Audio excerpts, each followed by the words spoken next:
चलिए जानते हैं झारखंड के 20 बड़े खबरों के बारे में। अगर आपने चैनल को सब्सक्राइब नहीं किया तो चैनल को सब्सक्राइब कर दें। पूर्व मुख्यमंत्री और भाजपा नेता चंपई सोरेन दालमगढ़ के मौदा सोली और हवाई पट्टी के इलाके में सागवान पेड़ों की अंधाधुंध कटाई पर चिंता जताई है। उन्होंने कहा है कि जंगलों में इस तरह के अवैध गतिविधियां वन विभाग की लापरवाही को उजागर कर दिया। स्थानीय लोगों की शिकायत और सोशल मीडिया पर वायरल हुई तस्वीरों के बाद चंपई सोरेन ने कहा है कि दालमगढ़ के हरे भरे जंगल हमारी प्राकृतिक संपत्ति है, इनकी बर्बादी प्रशासन की नाकामी का प्रमाण है। उन्होंने कहा है कि पेड़ की कटाई पर तुरंत रोक लगानी चाहिए ताकि पर्यावरण संतुलन बना रहे और आने वाले पीढ़ियों के लिए जंगल सुरक्षित रहे। इधर प्रतिपक्ष के नेता भाजपा अध्यक्ष बाबूलाल मरांडी ने राज्य सरकार पर गंभीर आरोप लगाते हुए उन्होंने कहा है कि झारखंड के शीर्ष अधिकारी जनप्रतिनिधियों के फोन नहीं उठाते, जिससे यह साफ झलकता है कि सरकार जनता के मुद्दों को लेकर कितनी लापरवाह है। मरांडी ने बताया है कि आज सुबह करीब 11 बजे उन्होंने बोकारो जिले में एसपी, डीएसपी और एसडीओ से जनता के एक जरूरी मामले पर बात करने के लिए फोन किया, लेकिन तीनों अफसरों के सरकारी निजी दोनों नंबर स्विच ऑफ थे। उन्होंने कहा कि जब दिन के 11 बजे इस जिले के प्रमुख अफसर संपर्क से बाहर हों तो यह बताने की जरूरत नहीं है कि सरकार कितनी गंभीरता से काम कर रही है। उन्होंने कहा कि स्थिति बताती है कि झारखंड में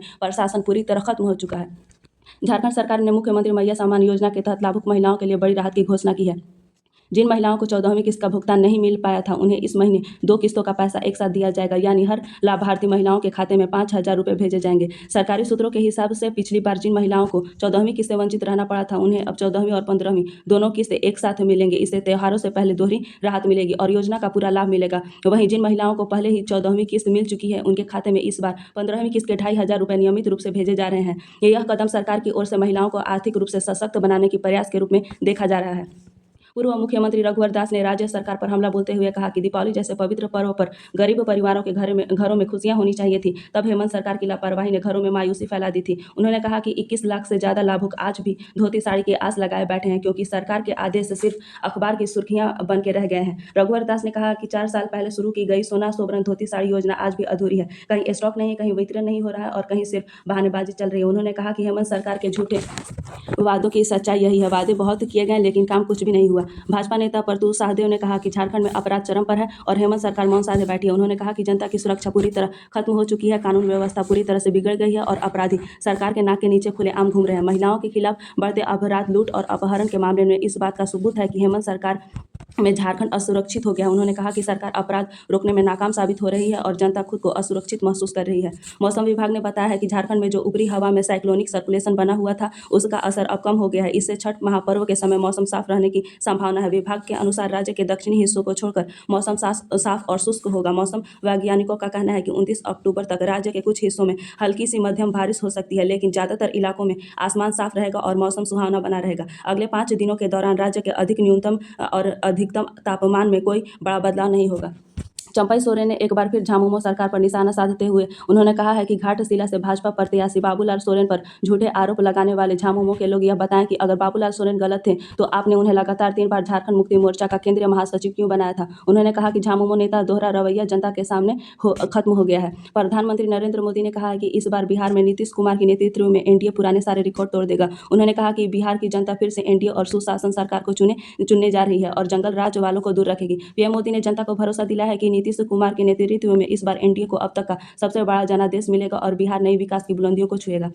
झारखंड की बेटी श्रेया कुमारी ने चीन में देश का नाम रोशन किया है। श्रेया ने वर्ल्ड कुंफू चैंपियनशिप में शानदार प्रदर्शन करते हुए तीसरा स्थान हासिल किया है। चीन में 14 से 20 अक्टूबर तक आयोजित इस प्रतियोगिता में कई देशों के नामी खिलाड़ी शामिल हुए थे। श्रेया ने अपने मेहनत और हुनर के दम पर सबको पीछे छोड़ते हुए भारत को सम्मान दिलाया है। उनकी इस उपलब्धि से पूरे राज्य में खुशी की लहर है और लोग श्रेया की तारीफ कर रहे हैं।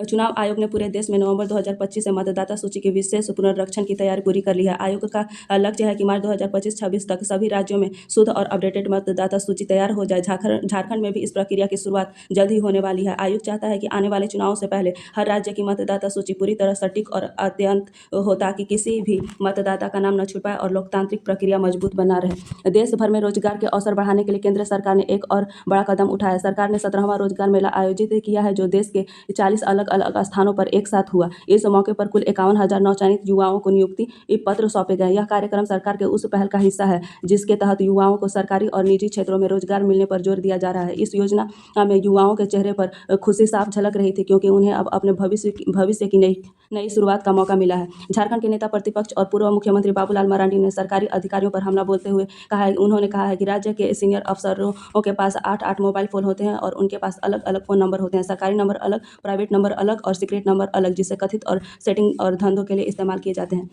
रांची में अब सरकारी जमीन अवैध कब्जे हटाए जाएंगे। रांची नगर निगम के प्रशासक सुशांत गौरव ने साफ किया कि शहर के अवैध कब्जे को हटाने की अभियान तेज कर दिया जाएगा। नगर निगम के सभागार में टीमों के साथ बैठक में कई आदेश दिए गए और तय हुआ कि अवैध कब्जों को बर्दाश्त नहीं किया जाएगा।